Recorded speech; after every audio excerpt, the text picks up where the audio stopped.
Manikandan sir, இப்போ என்னன்னா நிறைய திட்டங்கள், பல்வேறு திட்டங்களை திமுக அரசு செயல்படுத்தியிருக்கு அப்படிங்கிறாங்க. அதுல ஒண்ணுதான் இந்த உங்கள் தொகுதியில் முதலமைச்சர் இந்த மாதிரியான திட்டங்கள்லாம். ஆனா இதுல எதுவுமே செய்யல அப்படின்னு எதிர்கட்சி குற்றம் சுமத்திட்டு இருக்கிறாங்க. ஒருவேளை அரசியல் காழ்ப்புணர்ச்சி காரணமாகத்தான் அப்படியெல்லாம் அவங்க சொல்றாங்களோ? தமிழகத்தில் ஜனநாயகத்தின் குரலாக ஒழித்துக் கொண்டிருக்கின்ற நியூஸ் தொலைக்காட்சிக்கு மாலை வணக்கங்க. மனோஜ், ஒரு 10 செகண்ட் எனக்கு டைம் கொடுங்க. இன்னைக்கு ஸ்கோர் எவ்வளோன்னு கேட்டுட்டு இருக்கேன். இப்ப வந்துட்டு இருக்கு, எனக்கு அதை வந்த உடனே உங்களுக்கு அப்டேட் பண்ணிடுறேன். இந்த ஒரு காலை பத்திரிகையில தினமும் விலைப்பட்டியல் மாதிரி கொலைப்பட்டியல் போட்டுட்டு இருக்காங்க. எனக்கு இன்னைக்கு அப்டேட்டட் ஸ்கோர் வந்திருக்குங்க. அந்த ஸ்கோர் சொல்றீங்க? நான் கூட ஐபிஎல் ஸ்கோர் நினைச்சேன் சார். இல்ல தமிழ்நாடு, அதாவது 2வது பீகார் என்று பெயர் பெற்ற தமிழ்நாட்டோட ஸ்கோர், தலையெழுத்து ஸ்கோர் சொல்றேங்க.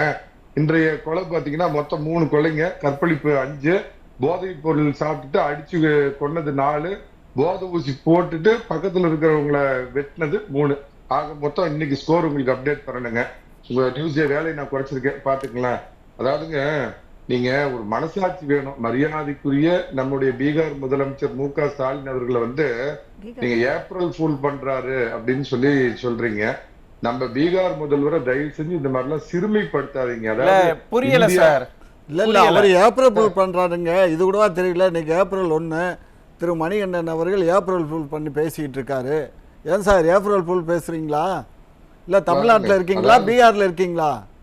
நீங்க தமிழ்நாட்டில் இருக்கீங்களா, பீகார்ல இருக்கீங்களா? சொல்லுங்க, அதை சொல்லுங்க. முதலாம் குலோத்துங்க சோழன், 2ஆம் குலோத்துங்க சோழன் மாதிரி இன்னைக்கு இந்தியாவிலேயே சட்ட ஒழுங்குக்கு ஒரு மோசமான மாநிலம் அப்படின்னா அதுக்கு உதாரணமா சொல்லக்கூடியது பீகார். இன்னைக்கு இந்தியாவின் 2வது பீகார் நம்ம திராவிட மாடல் ஆட்சி நடக்கிற தமிழகம்.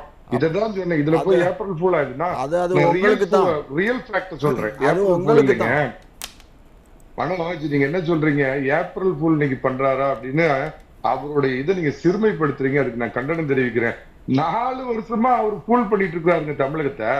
என்னமோ இன்னைக்கு தான் ஒரு ஃபூல் பண்ற மாதிரி பாத்தீங்கன்னா, என்னைக்கு அந்த ஸ்டாலின் தான் வராரு, விடியல் தர போறாருன்னு ஒரு பாட்டை நம்பி பாவம் ஓட்டு போட்டாங்களோ, என்னைக்கு உட்கார்ந்தாரோ அன்னையில இருந்து தமிழக மக்களை ஒரு ஃபூல் பண்ணிட்டு இருக்கிற வேலை தான் இருக்குதுங்க.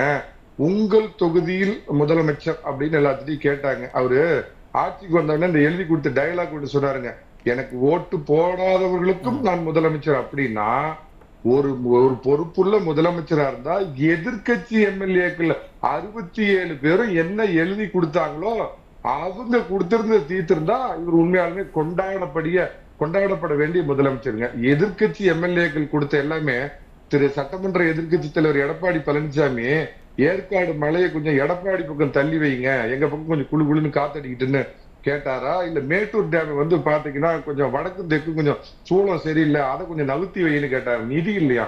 என்னங்க ஒரு எதிர்கட்சி தலைவர் கேட்கிறாரு?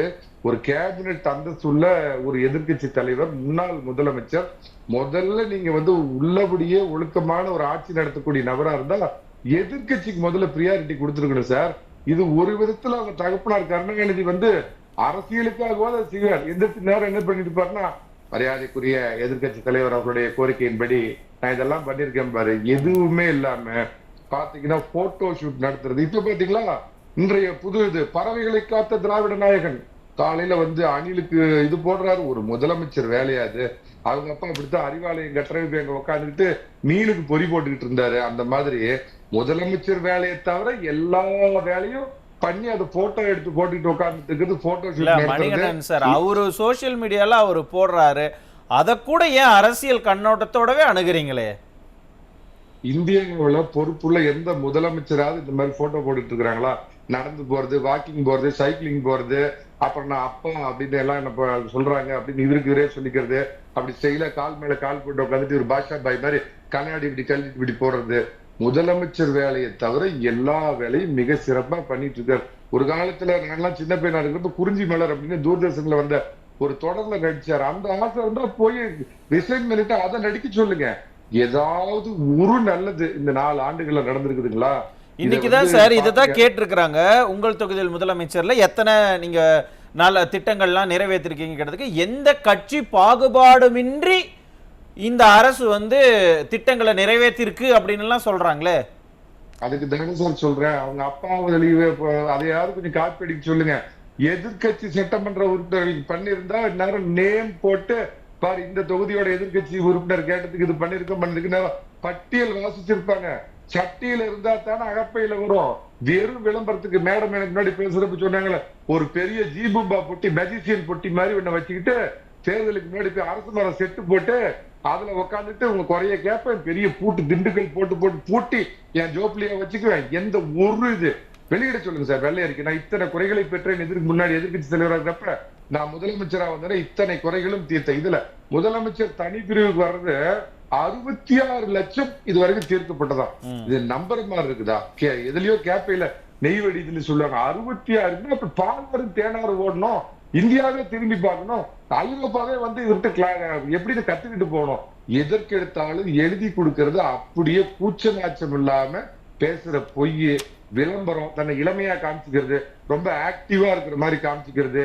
இப்ப வந்து பறவைகளையும் காத்த நாயகனாகி போயிட்டாரு. ஒரு முதலமைச்சருக்குரிய எந்த இலக்கணமும் இல்லாமல், நான் ஏற்கனவே சொன்ன மாதிரி விலைப்பட்டியல் மாதிரி ஒரு காலை பத்திரிகை தினமும் கொலைப்பட்டியல் போட்டுட்டு இருக்கிறான். சந்தி சிரிக்கிற சட்ட ஒழுங்கு, காவல்துறையினரே தாக்குதல், வெட்டி கொலை, அவங்க மேல மொலஸ்டேஷனு, பட்டியலினத்தவர் மேல கடந்த 10 ஆண்டுகள் இல்லாத அளவுக்கு கொடுமையான தாக்குது. இன்னொன்னு பண்ணிருக்காருங்க, நான் எப்படி பீகார் 2வது பீகாரா உருவாக்கி இருக்கிறாரோ, இந்தியாவின் போதை தலைநகரமாக மாறி போன தமிழகம் அப்படிங்கிற ஒரு மிகச்சிறந்த பட்டத்தை நமக்கு வாங்கி கொடுத்திருக்கிறாரு. குற்றவாளிகள் அமைச்சர்கள் தொடர்பு, அண்ணா யூனிவர்சிட்டியில அக்கிரமம் பண்ணவன் ஒரு அமைச்சருக்கு தொடர்பு, அதுக்கு முன்னாடி போதைப் பொருள் கிடைக்கிறவே டிஜிபியோட உட்காந்து டின்னர் சாப்பிடுறான், அவன் யாருக்கு ரொம்ப க்ளோஸா இருந்தான் அப்படிங்கிறது தெரியும்.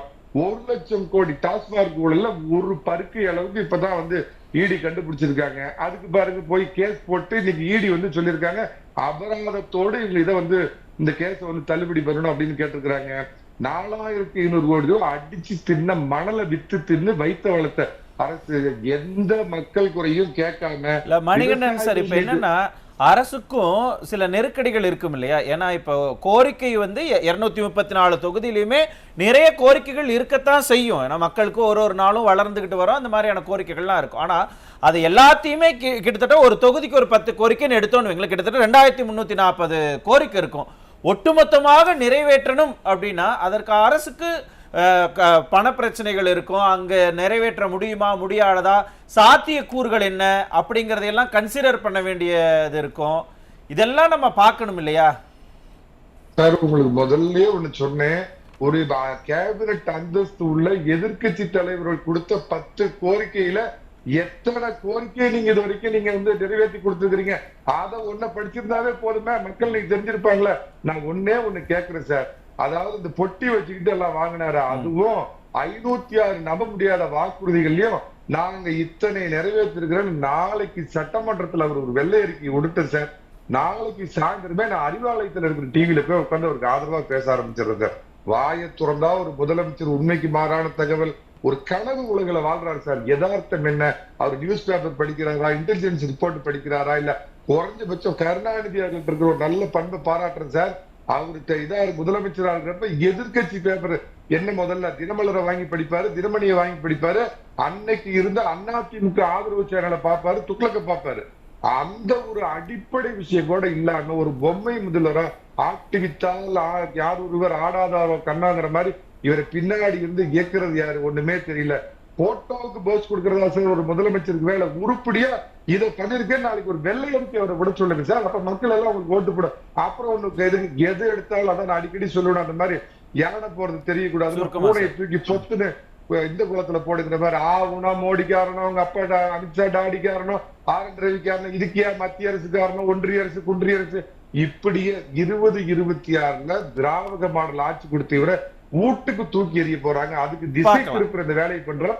பொறுத்திருந்து பாருங்க, அரபிக்கடலில் தூக்கி எறிய போறார்கள் மு.க. ஸ்டாலின். பார்க்கலாம், பொறுத்திருந்தே பார்க்கலாம். நான் திரும்ப வரேன் சேலம் மணிகண்டன் சார். இப்ப என்னன்னா எந்த திட்டத்தையும் செய்யறது இல்ல, ஆனா நாளைக்கு போய் மக்கள் கிட்ட ஓட்டு கேட்க போகும் அவங்க பக்கத்துக்கே வருவோமே. ஏன்னா எப்ப பாரு ஓட்டு 40 சீட்டு அப்படியே தான் பேசிக்கிட்டு இருக்காங்க. மக்கள் கிட்ட போய் வாக்கு கேட்பாங்கல்ல, அப்ப இந்த திட்டத்தை நீங்க ஏன் நிறைவேற்றலைன்னு மக்கள் கேட்கும் போது பதில் என்ன வச்சிருப்பாங்க? நான் முதல்ல மரியாதைக்குரிய அண்ணன் காமாட்சி நாயுடுக்கு ஒரு கோரிக்கை வச்சுக்கிறேன். இந்த பொன் வில்சன் ரொம்ப ஓவரா பேசுறாருங்க. அண்ணன் நாளைக்கு இந்த சீருடை போட்டுக்கிட்டு துப்புரவு பணியாளர் சீருடை போட்டுட்டு ஒரு மனித கழிவு பார்சல் அனுப்புங்க முதல்ல அவர் வீட்டுக்கு. ரொம்ப ஓவரா பேசுறாரு, நானும் பாத்துட்டு இருக்கிறேன். இல்ல. ஏன்னா யாராவது இன்னைக்கு அரசாங்கம் சார் இப்படி எல்லாம் பேசாதீங்க, இப்படி எல்லாம் மணிகண்டன் பேசாதீங்க, சார், வேண்டாம். இல்ல, இல்ல, இது இது ரொம்ப இந்த ஓவர், மாதிரியான வார்த்தைகள் வேண்டாம். வேணாம். இல்ல, அதை நீங்க அவர் என்னுடைய பின்வாங்கிக்கங்க. நெருங்கிய நண்பர். அரசியல் என்பது இல்ல, வேறு, இல்ல, இல்ல. உறவு நீங்க என்பது இந்த வேறு. மாதிரியான வார்த்தைகளும் வேணாம். இது ரெண்டாவது அங்க தடித்தமான நீங்க வேற ஒரு வார்த்தைகள் நிகழ்வு வேண்டாம். நடந்ததுதான் இங்க நீங்க வேண்டாம். குறிப்பிட்டீங்க. ஆனா அது வேணாம். இதை நீங்க தயவு செஞ்சு சரி, பின்வாங்கிக்கங்க. இல்ல, இது வேணாம்.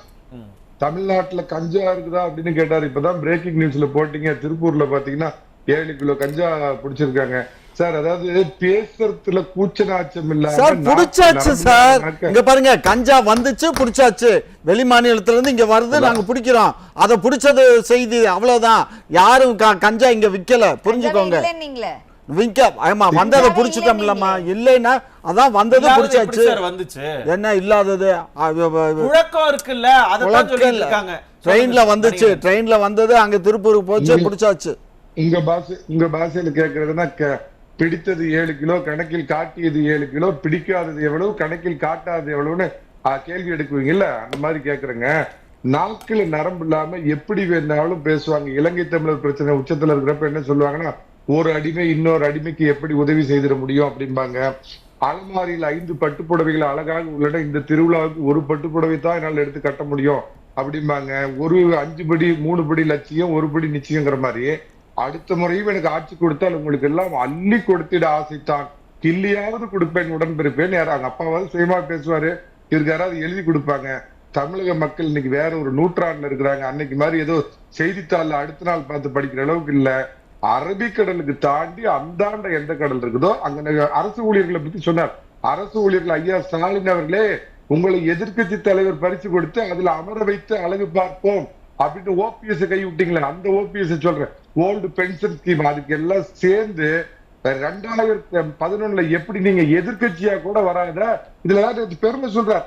நடக்க போற தேர்தல் 2வது இடத்துக்கு போட்டிக்கு தான் நடக்குது அப்படிங்கிறாரு. 3வது இடத்தில் தள்ளி தூக்கி எறியப்படும் திமுக பொறுத்திருந்து பாருங்க. அரசு ஊழியர்கள் எல்லாம் வந்து கள்ள ஓட்டு போட போறாங்களா? ஏன் சார், அரசு ஊழியர்கள் எல்லாம் கள்ள ஓட்டு போட்டு எங்களை 3வது இடத்துக்கு தள்ள போறாங்களா? அவர் அப்படித்தான் பேசுறாரு. அவர் அப்படி பேசவே இல்ல, நீங்களாவே அப்படி அவர் பேசுறதுக்கு என்ன அர்த்தம்? நீங்க தான் பொறுப்பு. ரொம்ப சுருக்கமா எழுதிக்க.